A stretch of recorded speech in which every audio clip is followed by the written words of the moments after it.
Hello again. We were here and then we went and now we're back. It's fine. Welcome to the Daily Live Extra page. Just having us off there on the sly. Yes, it is Tuesday the 23rd of August. 9 days, isn't it? 9 days to go in the transfer market. Everton still without a forward player. But today we've been linked with Watford's Joao Pedro. Interesting. Newcastle are all over him and want him. They've apparently bid 25 million plus 5 million in add-ons, and Everton are ready to match him. Interesting. I spoke about him a few weeks ago with Ped because I think it was when we were linked with Dennis before he went to Forest, and I was saying, will they be looking? Possibly Sarr might look to get out. Dennis was obviously looking to get out. We knew that. But they've got players there like Joao Pedro. Pedro, who's he played in the Premier League last year and he only had 15 starts, scored 3 goals. At the age of 19, he's 20 now, but he didn't look anywhere near good enough for the Premier League yet. As in, he's got potential, but he's not quite ready. So I thought for him, it was great that he's at Watford because now he can go. He's gone down and with his parent team, have a season in the Championship, score goals, get better.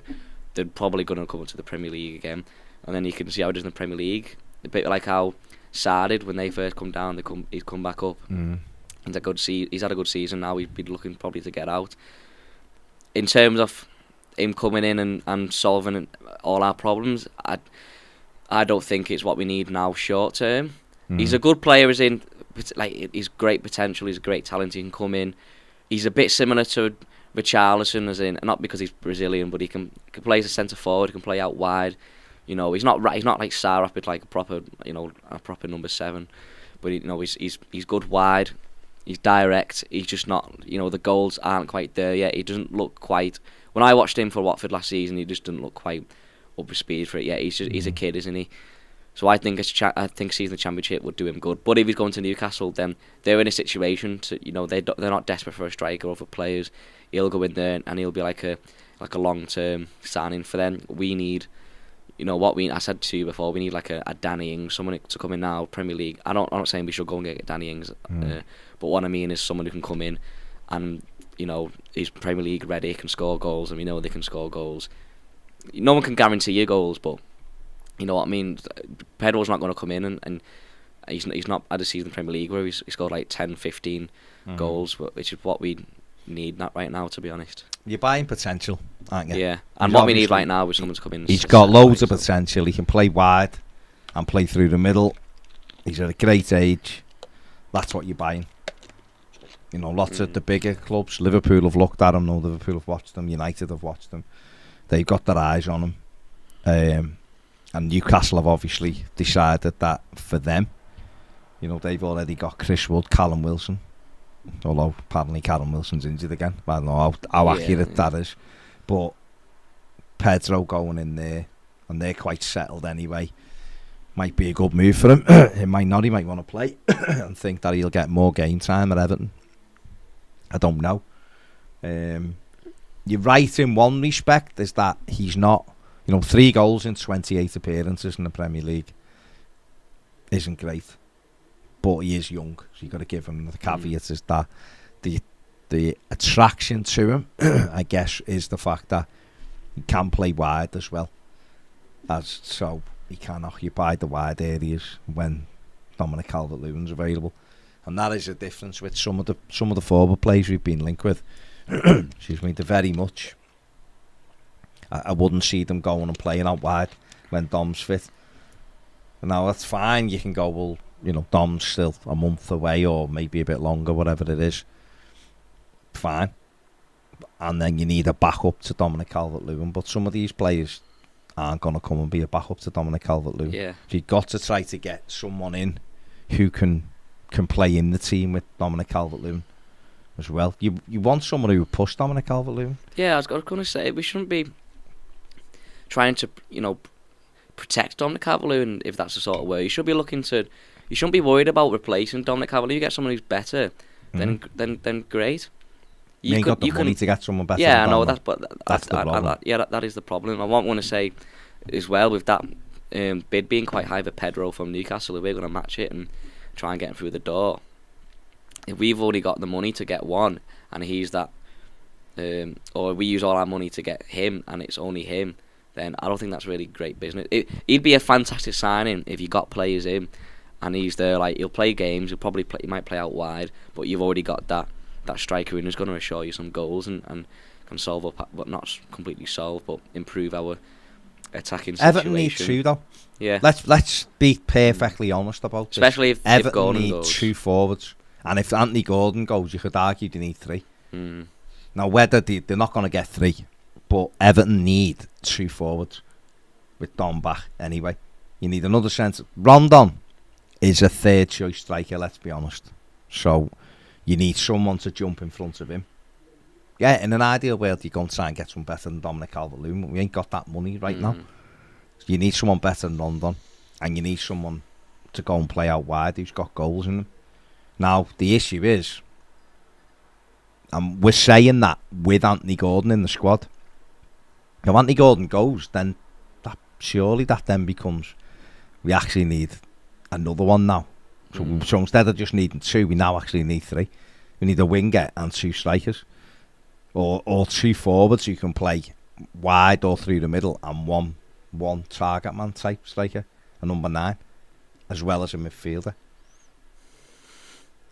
Whether Everton are going to do that business, there's 9 days to go. We haven't even got one in through the door yet. Yeah, and it's looking likely that, I know it's not happened yet, but if Delhi goes out the door, I know he's not first team like Gordon is. And I suppose the thing with Gordon is, he only scored 4 goals last season. 3 of them, a goal's a goal. But what I'm saying is, like, he's not somebody going to come in and score 10 goals. Well, not he hasn't done that. Yeah, he's not proved he's that type of striker anyway. We're a team now, obviously we've lost a striker who scored 15 goals in the Premier League 2 seasons ago. When he wasn't fully fit with the season, but when he had a season he was actually playing games. And like me and Ped were saying last week, you don't get 20 goal strikers now. You have multiple. Your wingers will score 10, and your striker might score 10 to 15. And at the moment we've got, Gray scored a few last season, and he scored 7 in all competitions. I know he scored 1 already this season. Gordon's not like a 10 goal a season striker. Tarzan scored a few, but we're not going to see him for probably till next year because of the World Cup. So, and we're not going to go buy a 20 goal striker, are we? And also, not only have we lost Dominic Calvert-Lewin, we still haven't even replaced Richarlison's goals. So having even just Dominic Calvert-Lewin fit, and he could score 20 goals all season, that's not enough because no one else scores goals. Richarlison scored 10 goals last season. He was our top scorer and we finished 16th. Nobody else scored goals. So you're going to have to get not just 1 goal scorer, but like you said, 2 or 3. So one's going to have to be a wide player because it doesn't look like we're going to play 2, strikers up front. So you're going to have to get a wide player who scores goals. Ideally, that would be a Terrier, but I don't think we can. We're quite in that market. He said he's staying, hasn't he? Is he? Yeah. Interesting. And then we're going to have to get someone who plays through the middle who scores goals as well. And that's, especially in our position now, it's already hard to find enough. Even if you're even a top club, it's very difficult to find, especially trying to get 2 in who scores that amount of goals. And the position we're in financially, and there's other clubs that are being for these players because there's not many of them. It's going to be a really real struggle to find them. The sad thing is, I saw yesterday on Twitter, EFC Stato put it out, and it was a list of our top scorers every season for the past few years and where they are now. And they're all not at the club or like onto other things, and we haven't really replaced Dom's been the top scorer, but he's injured, and other players we haven't really replaced. Do you know what I mean? We see, we lost Rooney, haven't replaced his goals. Lost Richarlison, haven't really replaced him. We didn't. I know it's probably hard to replace Lukaku because he was 18 million striker, but we didn't get like a direct replacement. I know brought Rooney and played him up front, but after a while he was playing in the centre midfield. So we're just missing so many goals in this team. You look at teams that went down last season, even like Watford, they had a couple of players that scored quite a few goals. And teams that finish around, they all have players that score goals, and we don't have any really, especially in our current team, any like prolific goal scorers. Obviously Dominic Calvert-Lewin's out injured. The 3 that went down, no one scored goals. Josh King got 4 or 5 hat-trick against Everton. There's 3 of them. Pucky got 6 or 7, I think, or something like that. Norwich. I think they were hoping Rashika would score a few. And he got scored one, didn't Burnley at, probably half a dozen goals. They was their top scorer or something like that, and that's why they were relegated. It's as simple as that. Leeds were in trouble because Bamford was injured most of the season. They didn't have goals in them. He was injured on the weekend, but they seem to. I don't look at, and they had a great result on Sunday, but people have gone over the top as always with a result like that. The goalkeeper gave them the first goal.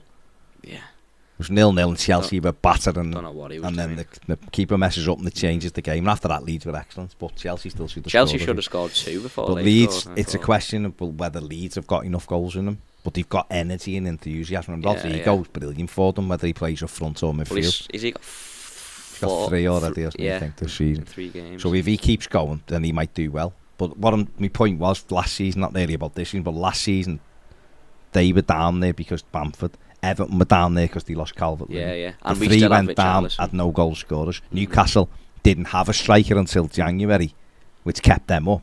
So you can just work your way down the thing. Vardy was out a lot for Leicester, which is why they had a bit of a poor run. It's not difficult to sit down and look at teams and go, right, where are they? I've said it before, Everton look so much better than they did last season. So much better. Structurally, off the ball, football we look a miles better. We're just way better. We get to the edge of the box and we look a million times worse because there's nothing in the final third. There's no one in the middle who's winning headers. There's no one making runs, moving people about. And people might turn around and go, well, what you're saying is irrelevant then, really. And they're probably right. It won't really matter how we look if we haven't got people at the top end of the pitch to win us games of football. We can look great all we want. I mean, Saturday, for all the nice footy we played at times, we scored a goal from Jordan Pickford kicking it long and Damari Gray running on and scored. So all of the other stuff that went on in between and what Frank's trying to get us playing in between literally meant nothing because it was a long ball, one touch, bang, goal.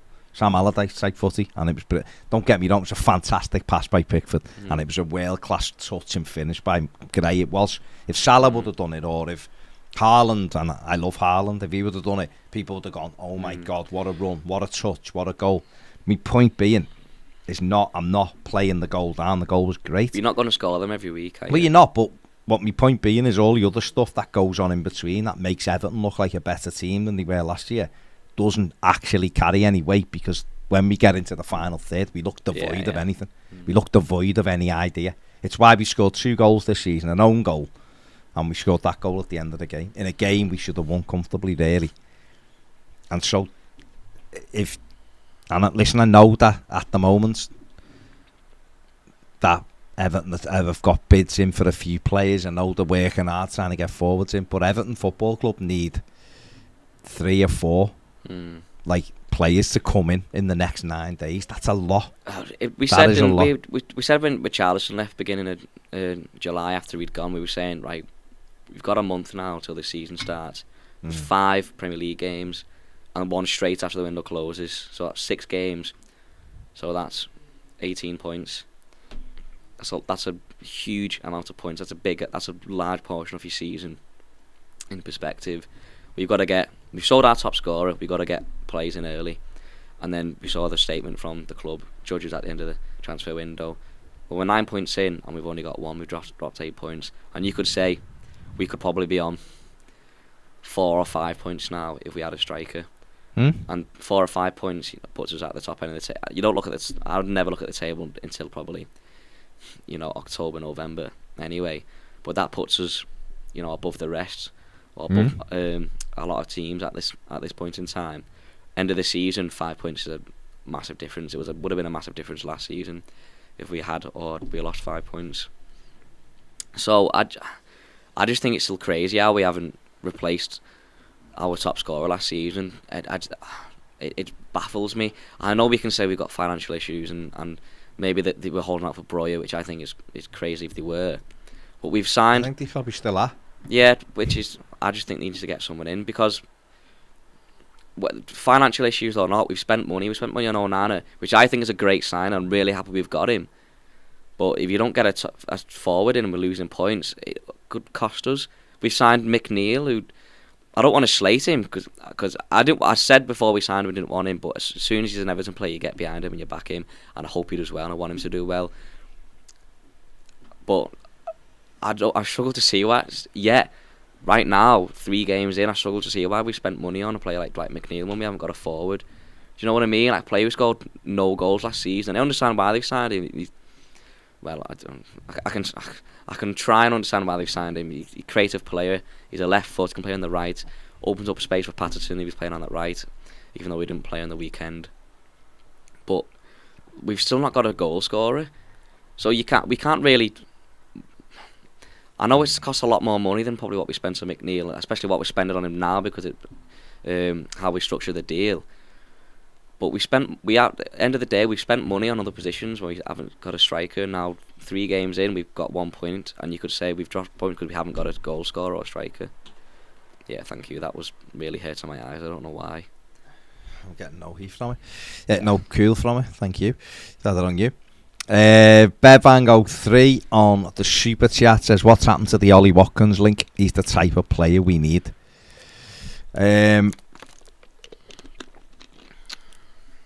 Well, Villa haven't got a striker themselves, have they? Do you think they're willing to sell him? Well, I mean, listen, when you see these links, a lot of time there's only a lot of time it's just come from a journalist or it's come from someone. Sometimes mischief making if it's, because a lot of the stuff was said, wasn't it, that he fell out with Gerrard and all that. We don't know whether he fell out with Steven Gerrard or not. I don't cover Aston Villa, so I wouldn't have a clue. But that was there. Said Villa willing to listen to offers for him, and Everton were linked with him because obviously Everton are looking for a centre forward. But if Villa can't get in anyone they want, then Watkins will stay, won't he? That's the way you've got to look at it. There'll be loads. It's a tough one, isn't it? Because Everton might have offers in for 3 or 4, but I honestly don't know whether they've waited for something firm to come in from Chelsea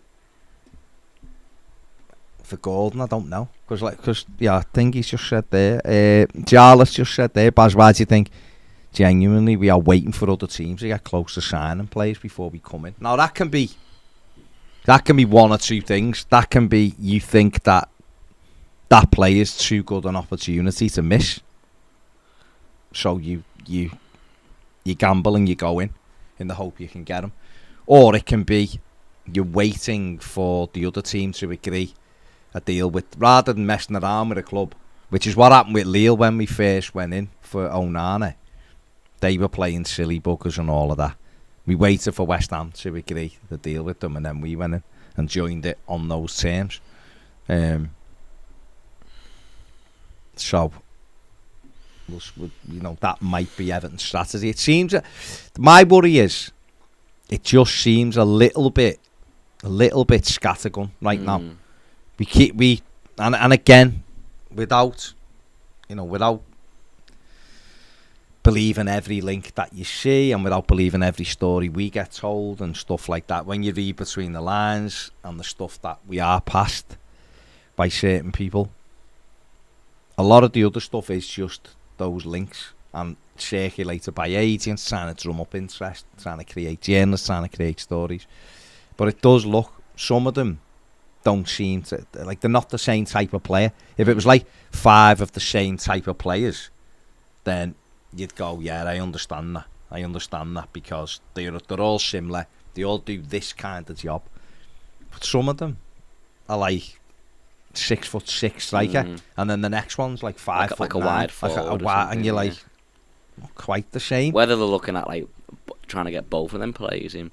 The thing that concerned me is, and I've said a million times, obviously this should have been sorted earlier. And the concerning thing, I don't know if it was if he meant it or if he just, I don't know why he said it, and it baffles me, to be honest. But in this press conference when Lampard said, well, we didn't need a striker until until Dominic Calvert-Lewin got injured 3 days before the start of the season. I didn't surely say this. Where was this? It was in his press conference. Because I watched, not the Everton one, because I watched the Everton one. He never once said we didn't want a striker till Dom got injured. Well, he said 3 days before the season started we didn't need a striker, and it was really disappointing. Like, I don't think he meant it, but then I don't understand why he said it, because surely they were looking at a striker anyway. Well, they were looking at a striker. Yes, so maybe just whether he was just saying it to bass it off. No, I think maybe he was probably just meant it wasn't desperate because we had Dominic Calvert-Lewin. So Everton's plan, I said it. Anyone who watches this will know, because I've said it enough. Right? It doesn't need to be. I don't need to tweet it to say it as well. Is that Everton's plan at the very, very start of this transfer window was to wait for Armando Broja. Right? He was their number one who they wanted, really. Right? And he was a player who they looked at, they spoke to Chelsea about. There was an opportunity to get him on loan. Chelsea weren't interested in selling him this summer. There was an opportunity to get him on loan. Everton had a limited pot of money. It's boring, but it's the truth. Everton had a limited pot of money due to FP. EFP, I nearly called it. Due to FFP, right? And with that limited pot of money, they identified areas of the pitch where they could spend that pot of money, but they still knew that they needed these type of players. The Dwight McNeil one is a strange one for me. I said it at the time. It was a strange signing for me. He might well come into his own and be a nice squad player for us, a nice footballer. He's got a nice left foot. He's a tidy footballer. And when he's got actually someone to hit in the middle, he might actually start shining. But that one was a strange one for me because we were crying out for dynamism and goals, and he isn't dynamic and he doesn't score goals, or he hasn't done up to now in his career. So that one was a bit of a strange one. But Everton had a pot of money, and they decided on that pot of money. It was the Onana. They wanted Onana in April, I think, or May. They'd identified him and wanted him. Got in touch with Lille early on, and obviously it was protracted. They've ended up with Onana because he's the future. So they got him. Big tick. Tarkovsky, they'd had sorted since April. Big tick. Connor Cody, they liked and inquired about in May, but were told no, I think. I think Wolves were and ahhing, and it seemed like to get Connor Cody, it'd be like 20 million. Everton weren't paying that because he had no. So he was still on the back. Van Aert come out the blue, but obviously Kevin Thelwell knows him and he's good cover. So Everton had a little bit of money and they were looking around, and the big get out for them was Broja, because it was a loan. So they were probably thinking, Dominic Calvert-Lewin, main striker, Broja can come in, he can play wide. We'll use him wide as well. He can go through the middle if we need to with Dom. He can play alongside Dominic Calvert-Lewin. And without having to spend a huge amount of money, we've got a 20-year-old, 6'3" or whatever he is, 6'4" centre forward who can run with the ball. He's a powerhouse. So he's going to save us 30 million quid this summer that we haven't got to buy anyone of that ilk. And I think that's what Frank Lampard meant. If Dom stayed fit, we knew Broja, if we were going to get him, and it was an if, it would be the last 2 or 3 days of the window. The club I think the club knew that. And therefore, they were looking for another wide forward in that time, rather than Broja. And then obviously Dominic Calvert-Lewin gets injured, and it all goes to tits then, doesn't it? And we lose Ben Godfrey, and we lose Yerry Mina, and now we've lost Abdoulaye Doucouré. And people might go, well, they're not straight, and I understand that, but they're all important members of the squad. But also what it meant was the 15 million we probably would have got for Michael Keane, or the 12 million we would have got for Michael Keane, goes off the table, because Everton are going, well, I actually think we can let him go out the door now, because we just lost Ben Godfrey for 3.5 months. We've lost Yerry Mina for 10 weeks. If we lose another centre-back, we are. And now, the real asset test for Everton will be if someone does show them the money with Michael Keane and go, there's 12 million or there's 15 million. And Everton then have to look and go, can we get by with the Michalenko playing as a third centre-back, or Seamus? Or if we just went to a flat back four with Reece Welsh, could we muddle through till Yerry's back, and then obviously Ben Godfrey's back, and use that money elsewhere? And then you've got the 60 million from Anthony Gordon, if it's to be 60, or the 50 plus million, let's call it, if Chelsea have indeed come back in with that bid. Everton have got a big decision to make then, because that 50, like we said yesterday, that 50 million means they can transform the team, really. if they do it properly. Do you think they'll try and get Broja on a permanent if they get money in for Gordon? I don't think Chelsea will sell him on a permanent. I really don't. I don't even think we'll get an option on him. I think it'll be a calculated risk. I think it'll be, we'll take him. I might be wrong. I might be wrong. They never expected to sell Lukaku, did they? In the end? No. I mean, Everton, and I'm sure they have done it. You don't need me to tell them how to negotiate, but I'm sure Everton have said, as part of the Anthony Gordon thing, give us 25 million and we'll have Armando Broja, or give us 30 million and we'll have Armando. You value him at 30, we value Anthony Gordon at 60. Say, give us 30 million plus Broja, and he's yours. That's what Everton should be doing. Everton might go, no, actually what we will do is ask for 55 million plus Broja on loan, and we'll have a look at him before we decide whether we're going to part with £30 million. Be great to get an option on him. Be fantastic. But let's get him in. Everton might go, well, let's get him in and let's see what he does for us. It's a gamble, because if he does really well, Chelsea might go, no, he's ours. If he doesn't do well, okay, you have a good look at him. It also gives you the year to look for a striker. In terms of FFP though, does it help balance your books if you get the full 60 million? Of course it's better it wouldn't be 30 million plus Broja. It'd be Chelsea paid 60 million for Anthony Gordon. Everton have bought 30, bought Broja for 30, because it helps them and us that way. In real sense, it's 30 million quid, and we've got you as well. But our books will show it was a 60 million pound deal, but we've got Everton 30 million on your books. You want to see 60 million pound in. And if Everton got, even if it was 50 plus million for Anthony Gordon, he's zero, because we didn't buy him. So there's no book profit, value. It's just his contract. We haven't bought him in, so he's pure profit, which makes your FFP look totally different again. And that 50 million. Seeing someone yesterday talking, not necessarily about Everton, just how it works within the game. That 50 million in effect can be turned into 120, 130 million pound, really, by how you do your deals in terms of the kind of players you bring in, and you just portion that money off for down payments.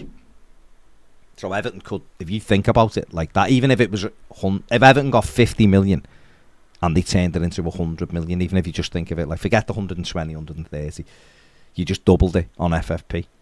Everton could transform the team. 330 million pound players, but the actual 330 million pound players spending 90 million actually only cost you 25 because of down payment this season. Okay, you need to do it next summer, so you have to budget so for you'd that. have the same money on the books but next year. But you'd still have that money going next. So next summer you'd have to pay that 25 again. We accept that, because we've got money there, and we're confident we'll bring more money in. And if we won't, we may have to sell. We're probably going to have to do that anyway, the way FFP is. Martin Samuel's done something today, ripping FFP, saying how come Arsenal, and I know Arsenal have been put on the watch list now, haven't they, for FFP? They just keep spending and not well, really selling anyone. They've been put on the watch list by UEFA because of the money, but he was critical of like teams like that, because the big clubs with all the income, they're able to keep spending, but teams like Everton and Aston Villa, Leicester, and we have to start going, oh, we can't spend now because you're not allowing us to spend, even though we've got a wealthy owner.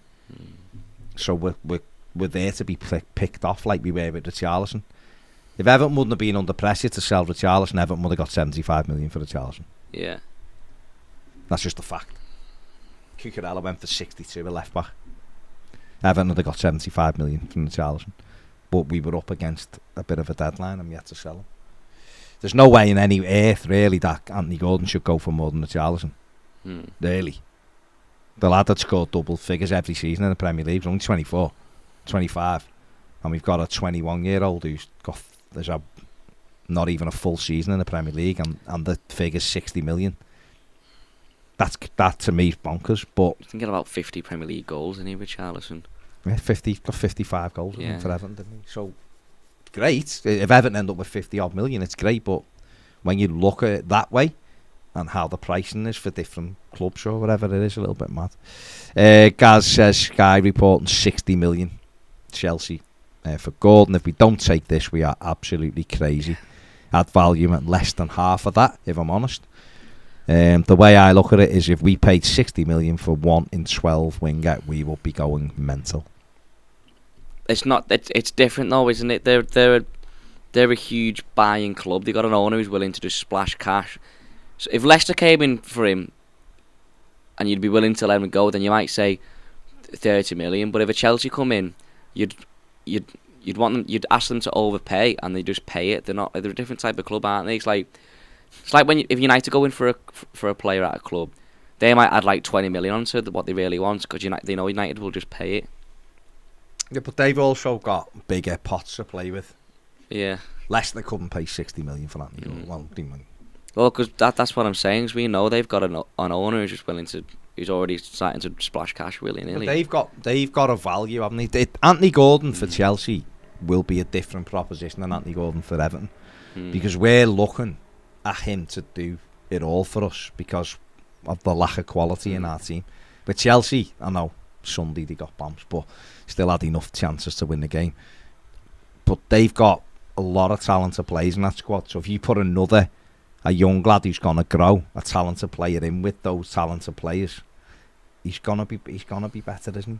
There's less pressure on him in a way, because you've got other players who've got so much ability. Yeah. So he's basically not taken out the spotlight, but he's got players playing in front of him. He can focus on his own game. 90 million for Kai Havertz. Yeah. Right now we've got Gordon's going to be playing every Premier League game, unless he gets pushed out the side. There's not really many signs of that if he stays. And we're like relying on him to score goals and expect him to score goals. If he doesn't do it, he'll be under pressure. He'll be under pressure from fans, from media. He was under pressure from media last season because he was playing. He's still learning. He had that thing with his diving. He'll have flaws because he's a kid, and the media were hounding him for it. And I was getting hounded at because so this morning some of the crap he was getting just because Chelsea are willing to pay 60 million. Well, if that's what Everton value at him, that's not saying he's a 60 million pound player. It's what Everton value at him. It's what he's worth at the football club. If Chelsea's first bid was really 45 million, then they're obviously willing to pay more. You're not gonna, if you're willing to pay something, you don't give your first offer all the money you have and are willing to pay. Unless it's a race against time. But yeah, exactly. We'll see. Myers says sell Gordon and reinvest the money. This could make or break our season. Toffee Boy says which out and out centre forward are we realistically buying if we get 50 plus for Gordon? Well, we're gonna try and get 2 forwards in, aren't we?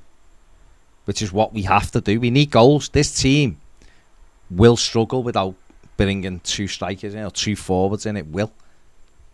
If you get them in, I think they'll be more than fine. Everton, the structure's there, the players, the way we're playing, we look solid. You put something at the top end of the pitch, this team could do all right this season. Martin says, I'm all for selling Anthony Gordon, but get an agreement in place behind closed doors. Do it on the 31st. Get our targets in now to replace them. Hopefully that means we don't spend over the odds for other teams' players.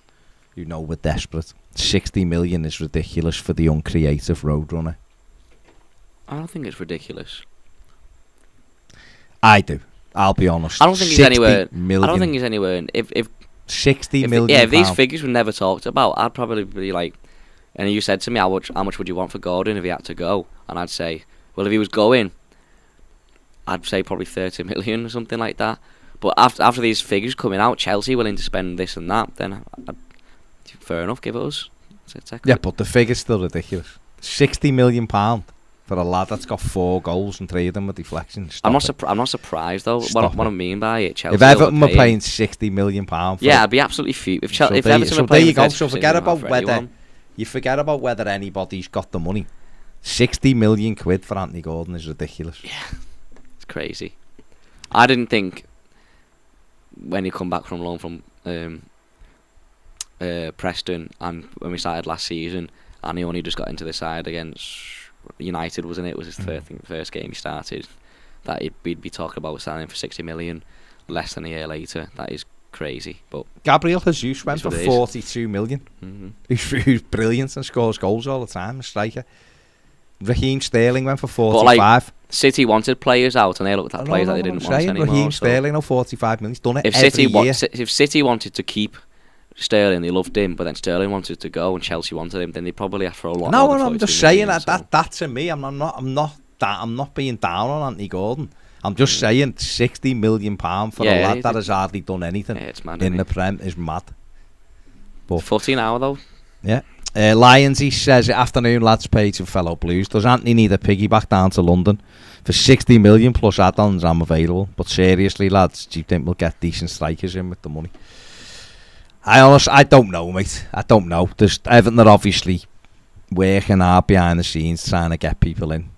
I don't know who they'll get. The problem is there's not that many who, for a club that's stayed up, which we did, you've got to, for me, these deals have got to be arranged early on. Going and trying to get them out of teams now. And there's not that many who are almost sure things in Europe now, which is why a lot of them are going for big money. And, you know, the strikers around, of course there is, you know, but a lot of them are, look at Moise Keane. You know, Villa and Leeds have been linked with him. And yet, he's our player. And I know, essentially, he's Juventus' player just because of the deal we've done, but he's not really pulled up any trees. And that, you know, that was 3 years ago he come here and he's done nothing, really. And that's the problem you've got it when you're trying the potential as well. You look and go, he looks like he could be good. You never know till he comes through the door. Problem was when we signed him as well. We needed a goal scorer, didn't we? And at the time, Dominic Calvert-Lewin hadn't quite... Thankfully did that season, certainly, you know, around Christmas time. Dominic Calvert-Lewin started coming really good and being a bit more consistent, scoring goals. At that time, we were relying on him to score our goals. And I remember, like, every game, he'd come out the team, Richarlison would go up front, and he'd come out, and then Tosin would have went up front against Southampton, and then the same against Norwich at home. We don't want to end up in a situation like that again. Look at that squad, though. We got a miles better squad now, I think, on paper. Yeah, but look at the forwards we had, though. We had Schenk, Tosin, Richarlison, Dominic Calvert-Lewin, Moise Keane. Nias was probably still there. They're like 5 strikers or something. Nias was out on loan, wasn't he? We had all of those strikers at the club. Now, we've got nothing. We've got Rondon. Would you take Nias back? Yeah. I wouldn't. I'd rather play Michael Keane up front. Yeah. Richie says great value for a player where the price is completely based on potential rather than performance. Yeah, 60 million can be used to buy 2 top-notch forwards and revitalise our front line. Regardless of how he plays, we will never get a higher fee than the one being offered now. Yep, Gaz says Alfredo Morelos left out of Rangers Champions League squad after a bust up with the manager. He's a bit of a nut job. I don't think Frank could go near him, but he improves us.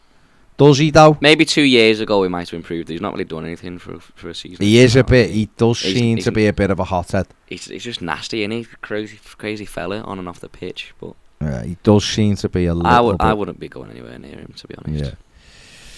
Yeah. David says Baz Everton suffer from bad plan and total insanity if we don't sell him. Get him and gone and get minimum 2 strikers and tie up Kudus and Guy. The board have crippled Frank and the lads. Has anyone got Moussa Dembele yet? Is he? He's still around, isn't he? He's still hanging on. He's got a year left. I don't know. I don't know what's what, but we'll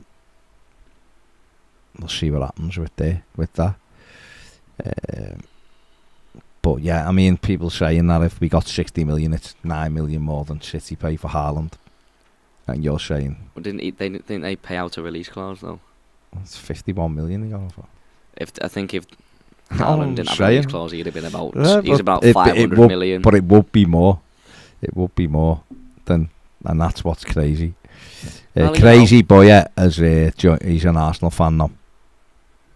He's decided to change from Everton to Arsenal. Who is? Crazy boy.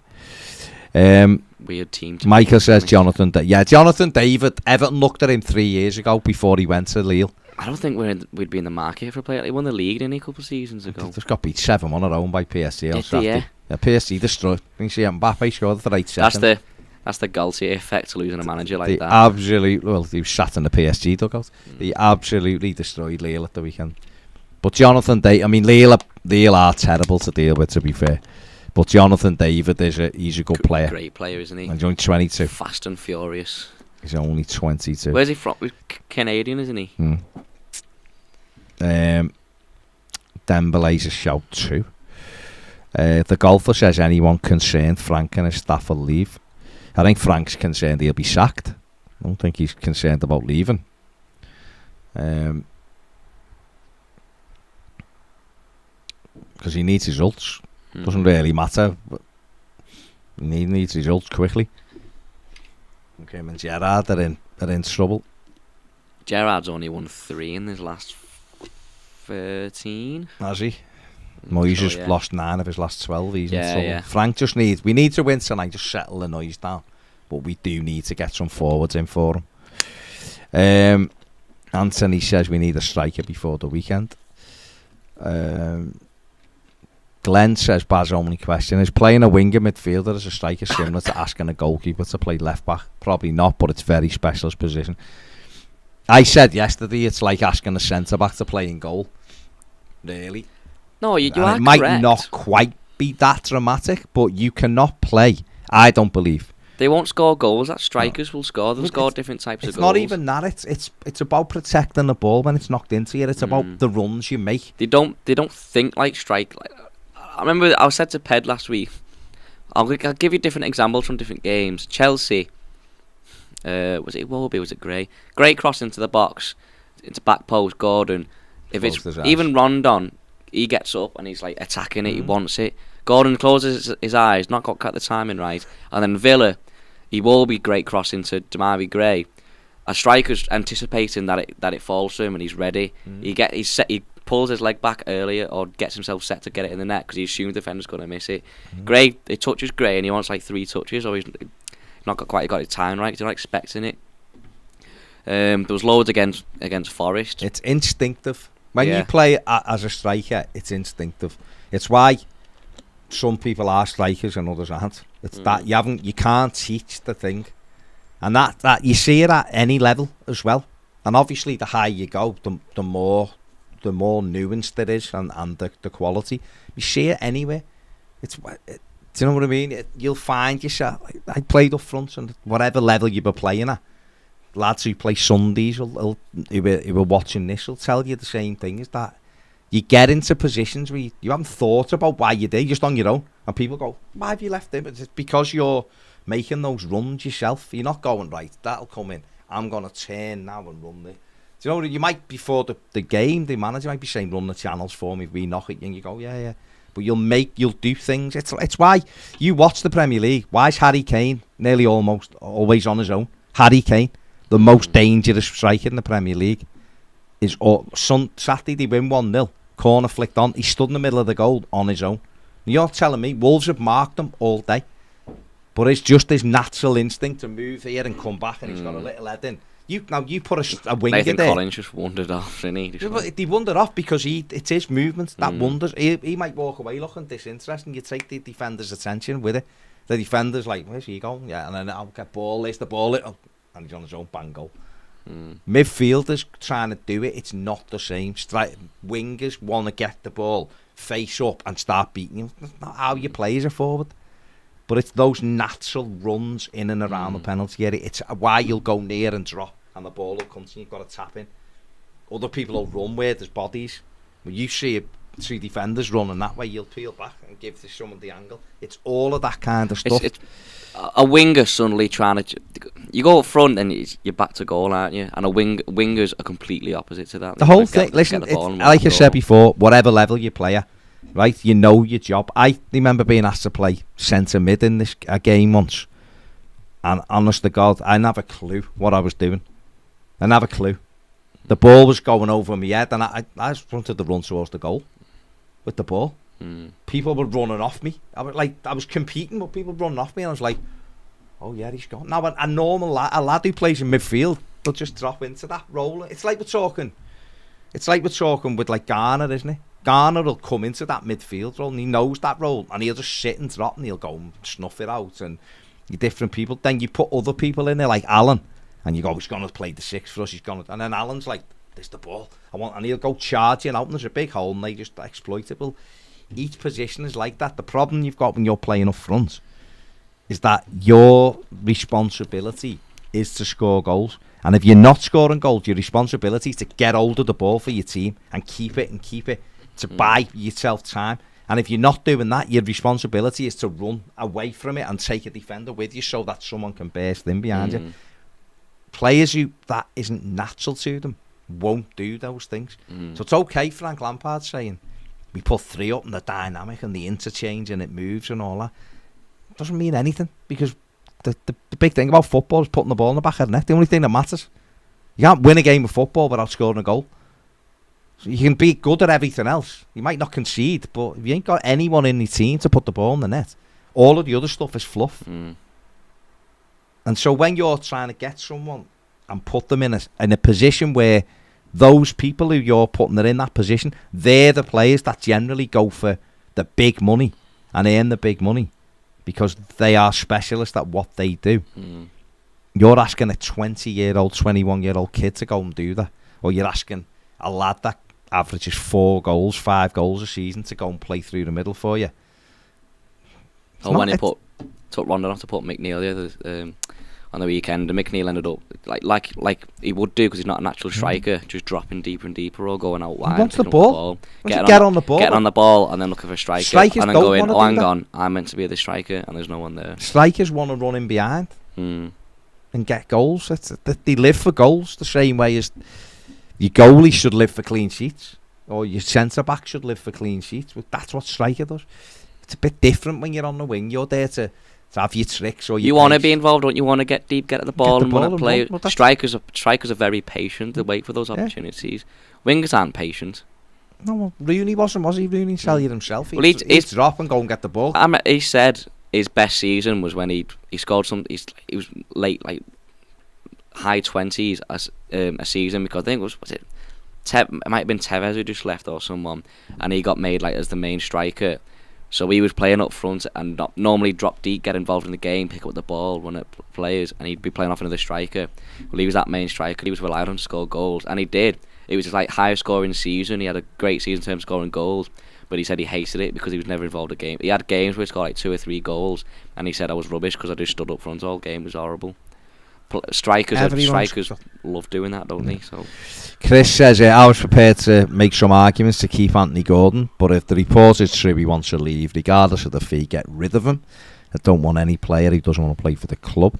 Peter says, when do you think the Anthony Gordon deal will be done? I don't want it left at the last day. No idea, mate. No idea. Changing, isn't it? Or it's moving all the time, so I don't know. Joe says, don't forget Richarlison only scored 4 or 5 goals in his first season. He did for Watford, to be fair. Lou says the problem is no Ned who's out there that guarantees 10 or 15 goals a season. Everyone is a gamble, and if they're coming in to replace Gordon, it'd be a decent deal.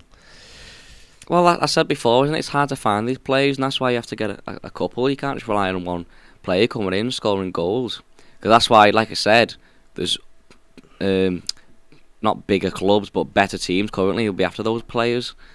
Players like Terrier, there's not many players like him around, is there? Be a lot. If he were to leave Lille, there'd be a lot of other clubs after him. So I've no idea. I've no idea, mate, who Everton can go and buy and to bring in. Who we can sit here and go, they'll score, he'll score, because those kind of players where you can say, yeah, they're the best players who will get Everton goals. Those type of players aren't readily available, and if you want to get them in, everybody wants those players, don't they? Everyone wants to go, well, we've got 3 lads on the bench who will get 15 goals a season. 15 goals, it doesn't sound a lot, but if you actually go down 15 goals is a lot now, because teams have other players in other areas that will score goals as well. No, but what I'm saying is go through every team in the Premier League, right? There's no 20 goals. There's not loads. There's not low. Well, the top couple have them, but there's not loads when you go down and go, well, he's a centre forward, he'll get you 15 guaranteed. He'll get, once you go past, Manchester United, Rashford scored last night against Liverpool. Brilliant. I really like Rashford. I think he's great. He was great last night. Right, yeah. But his talent doesn't convey into goals. He should have. For me, he should be 20 goals a season. His pace, can strike a ball beautifully. He's got a little bit about him, but he doesn't get enough goals for Manchester United. You go below that, Antonio, really good for West Ham, powerhouse up front, gets 8 or 9 a season. You know, and then you start dropping on Brighton, having had a striker to call their own. Maupay got about 6 penalties. They're looking for a striker. Otherwise, they'd be better than what they are. I think Welbeck's been good for them. Welbeck's been great, but has he scored? I don't think he scored a goal yet this season, but his movement's been fantastic. He's won them important points. So if you go down, there's not loads. Villa have probably got 2 who would, to be fair. They've got Ings and Welbeck. I think they score. Ings and Watkins, they score goals. Tony's done all right, but 7 of his goals last season were penalties. I think Welbeck scored against United, didn't he? No, Gross got 2. So if you go through it like that, where are these players? You know, Che Adams. A lot of people were fuming over that Che Adams link last week or whenever, a couple of weeks ago. He's terrible. 7 goals terrible. last season, didn't he? Adams 9 he got. But the thing is, right? He's not a guarantee, is he? 9 goals. Is it a guarantee? Got 2 at the weekend coming on as a sub. Why is he sub? He's that good. Why is Southampton? The other week they played 2 midfielders up front. Che Adams a sub. So for all of these people who we can name and go, what about him? What about him? What about him? They're still not guaranteed goals, and that is, I guess, why a lot of people were fuming over Richarlison, because he was someone you'd go, well, he will get us double figures. I believe Dominic Calvert-Lewin gets Everton double figures if he's fit, comfortably. Like, I think if Dom's fit, he gets 15 plus. Because there's nobody like him, really, in terms of, you put a ball and he's fantastic in the air and he's a penalty box striker. He can't fashion a goal. If he could make a goal himself, as in run, drop a shoulder, get half a yard back, he wouldn't be playing for Everton now. He'd have been 100, he'd have been 80, 70, 80, 90 minutes, he'd been taken. But you get in the right service. Give him the right service, like we've shown, he'll score goals.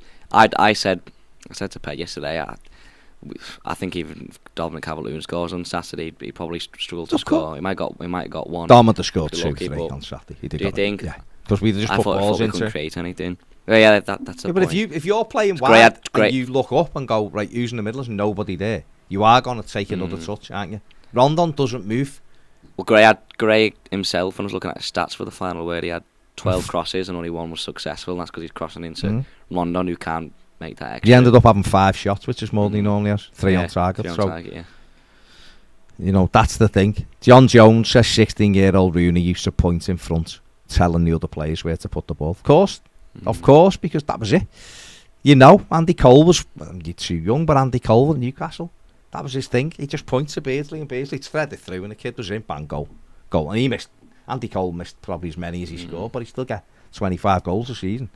He'd missed 25 sitters as well, but that was. And he had 99 at Dwight York next to him. So. But football has changed in the way that there's no pairings anymore. One up front killed it a little bit for strikers. I think to the detriment of it. I think teams like Pep, manager Pep's great manager, but using 3 wide 4. I hate all that. I hate 4-3-3. It's crap. Unless you are the top team. If you have wingers that score goals, then it's good. I prefer 2 I prefer partners, and I go partnership up front, and that's why I think Everton should play 3-5-2 personally. But it's difficult. It's difficult because nobody guarantees you goals, and that's the thing. Bala says Billy Gilmore. No, thank you, Harry. No, thank you. No. That'd be just a waste of money. Yeah. What you just said there. Richie says, hi lads, welcome back. Bars, are we now in a transfer hijacking business? Always thought Moyes did that once he left us. Maybe this is Kevin Thelwell's modus operandi. Whatever way, let's hope we get the players in. Julian says, why are Everton more comfortable splashing 25 million on Joao Pedro when we never seem to go after rough diamonds in the first place? Pedro cost Watford 10 million. Gay says, do the links to Kudus and Pedro says yes, maybe Lampard's thinking of playing 2 narrow number 10s in that 3-4-3. Not sure where McNeil would fit in. The striker he can run in behind and set defences is a must. I think from what I've seen in the first few games, I think it would be better if we get players a bit closer to the striker and get our fullbacks a bit higher up the pitch, because I like to see a bit more out of Patterson and Mikalenko, must be honest. Gary says if it's really 60 million, sell Gordon now. Peter says if we go in for Pedro, another player who doesn't score goals, it's a bit of a risk. It's a huge risk. Yeah. So is every player, but I get what he means. Well, there's a risk, isn't it? G says we haven't replaced Sigurdsson and James, let alone Richie. Said this yesterday, didn't we? Everton Viking says we need to get away with spending large amounts of money on players over 26. Investment needs to happen in players like Joao Pedro. It's a risk, but you'd have to take. His market value's only going to go up. He's improved every single season. He'll get goals for us and improve. You've got to get him first. Newcastle want him, and I'm sure they'll give him all sorts. Richie only scored 5 goals before he come to us. He got double figures every season. Jake says Everton needed another striker when Calvert-Lewin and Richarlison were available. The fact we haven't brought one in has left Calvert-Lewin injured again is ridiculous. Why did we sign McNeil so early? Fair enough if he's a squad player, but not like clubs are queuing up for him. Yeah. I've not asked you this because it was like quite. All the links came from last week. Alamaj reported yesterday that he wasn't signing a new deal. What's your thoughts on Ben Brereton Diaz? You don't fancy him? You spoke to Andy. No, I don't. The same reason as what I used with Adam Armstrong when he got 25 goals for Blackburn and 1 for Southampton. I said that as well. It's the same Last thing. time He Blackburn might be alright. Don't get me wrong. He might be okay. Brereton's a bit more physical. Yeah. It's just, I look at it and I just think, why had nobody else touched him? If he's such good value and there's no goals in half of the teams in the Premier League, why have the other half not gone near him? Gives me a big red flag. If 4 or 5, 6 are after him, you go. And obviously, it's more difficult to get them then, but you'd think, well, it's not just us. Yeah. Stuart says Chelsea have us over a barrel. We're after a number of their players and could wait at the last minute. They don't owe us anything. If Gordon is worth 60, Breuer is worth 100. He's not though, is he? He's not, really. Anthony says, Baz, if Gordon goes for 60 million, does that really go better for us with FF? Well, yeah, because he's pure profit. We didn't buy him, did we? Chris says, afternoon lads, I understand Gordon wanting to join a Champions League club like Chelsea. However, he could have told Lampard this weeks ago and set the bidding war. He might have told Lampard weeks ago, mightn't he? Jay says, we seem to be looking at up-and-coming Championship strikers who are scoring goals at that level. Young and hungry. There's a lad at Sunderland who matches that criteria. Adam says, absolute no-brainer to sell. You could replace what he offers with ease and still have plenty left. I've also gone off the idea of Ghana. Become quite obvious money is more important to him than playing for us. We should have got Camera.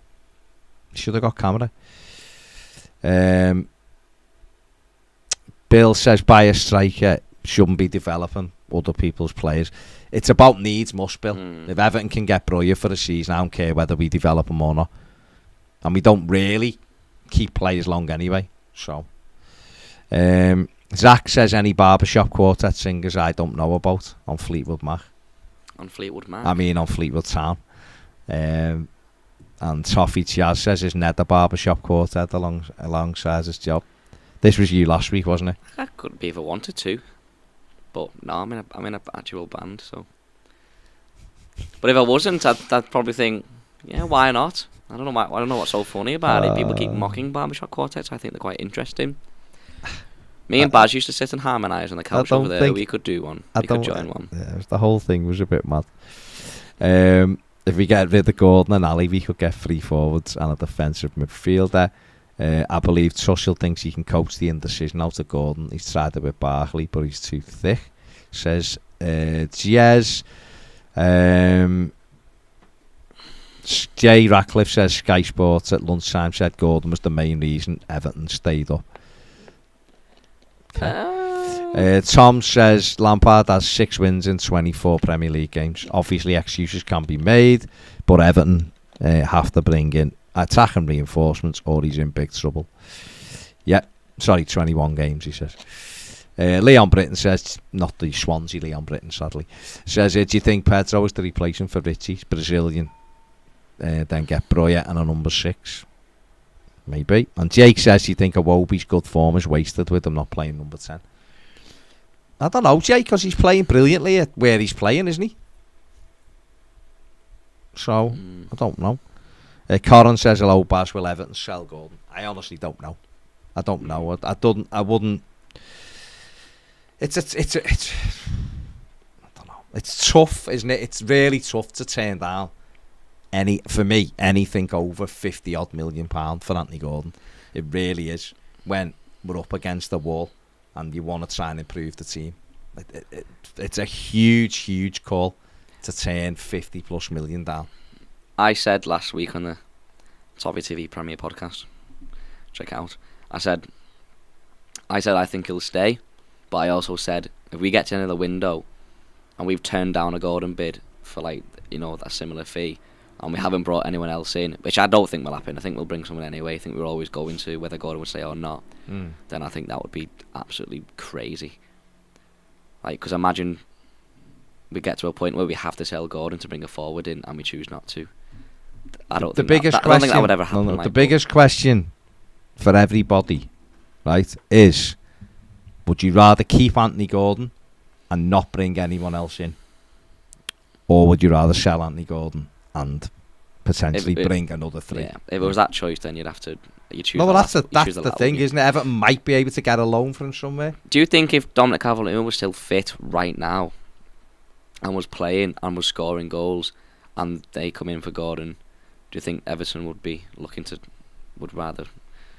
I don't know. Keep him. I don't know is the answer to that. Because it's a lot of money. Everton would be going for Breuer still if Dominic Calvert-Lewin was scoring goals. Yeah, I get that. That wouldn't change, but I've no idea whether or not Everton would entertain it if everybody was fit. But I suppose if Frank Lampard was saying we're still 3 players short, it's a tough one, isn't it? Mm-hmm. The best clubs, I guess, know when to sell.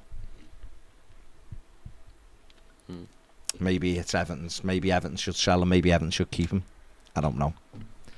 It's a lot of money. That's all I'd say. I'm potentially, and enough people have said it, not just us, Everton may never ever get more for Anthony Gordon than right now. This might be the peak of his money, and that's a big one to walk away from, isn't it? But that's up to them, the money men at Everton, Kevin Thelwell and Frank Lampard, to decide. If the lad wants to go, which Chelsea making a second bid tells you that the lad's interested in going, then what can you do? Why do you keep someone who doesn't want to play for you? And that goes for anyone, by the way, not just Gordon. So, there you go. We've talked and talked, but until the next thing happens, we'll have to see what happens. Anthony Gordon may well be subject of another big bid. Anthony Gordon may well leave Everton, but whatever happens, Everton need at least 2 new forwards at least, and maybe 3 if Anthony Gordon goes. Yeah. And that's the state of play where we're up to. Thanks for watching. Hit the like button, subscribe if you haven't, and join us on Premier if you want to. We'll be back later live at 5 o'clock. Take it easy. See you later. Bye.